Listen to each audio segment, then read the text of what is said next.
Exactly. You cannot be neutral. You have to pick a side. That is the environment there. You cannot.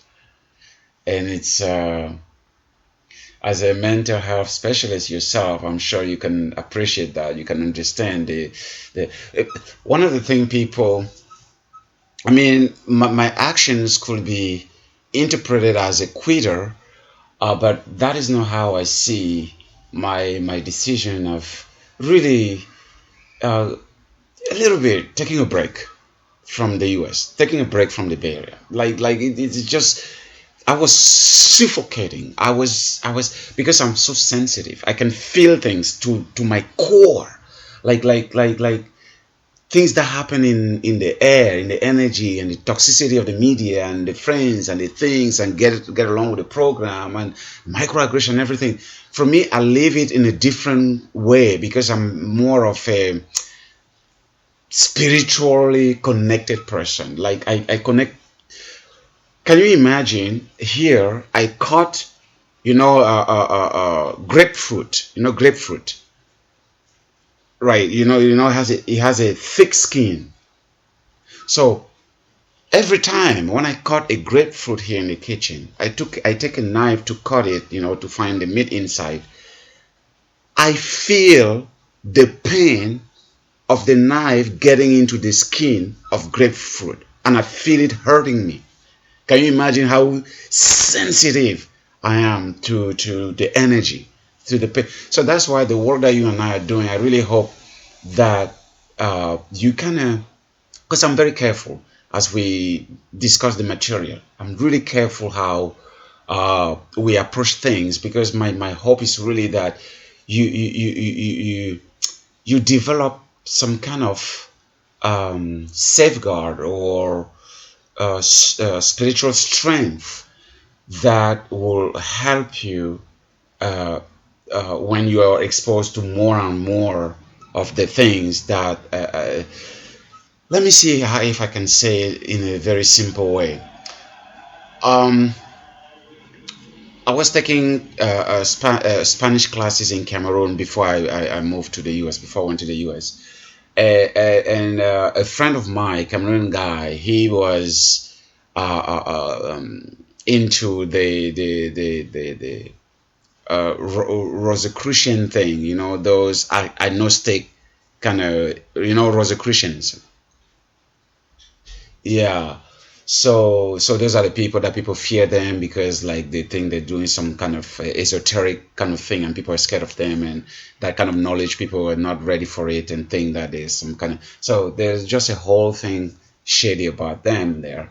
And he invited me to one of the meetings of the agnostic thing, and they have secret books that they have on a shelf, and it's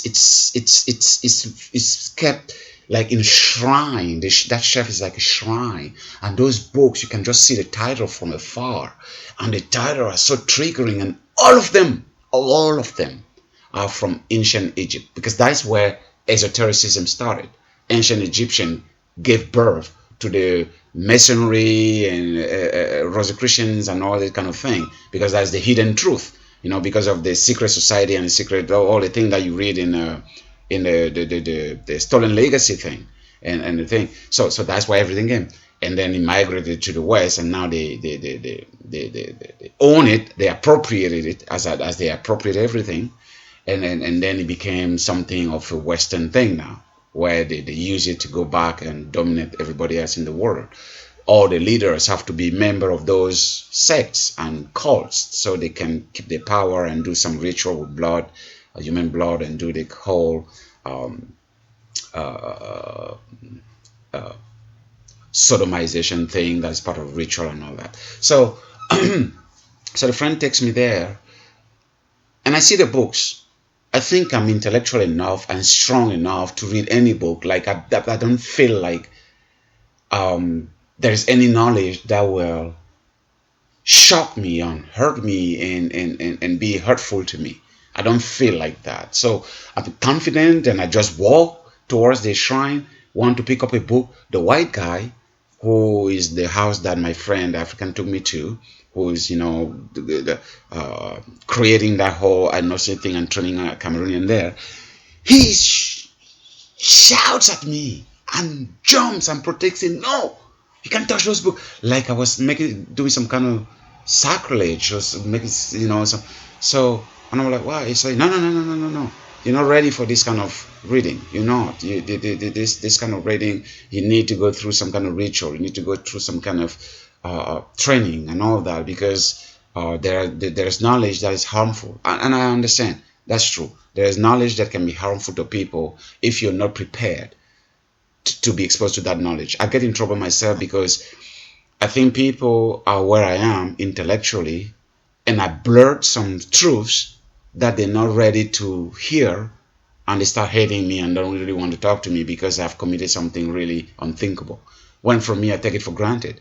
That is general knowledge, should know it, right? So and I ignore, or usually I'm not really aware that some people are not mature enough to welcome some kind of truths, because it's detrimental to the capacity of us absorbing it. It's too much for them. So, and I was like, whoa.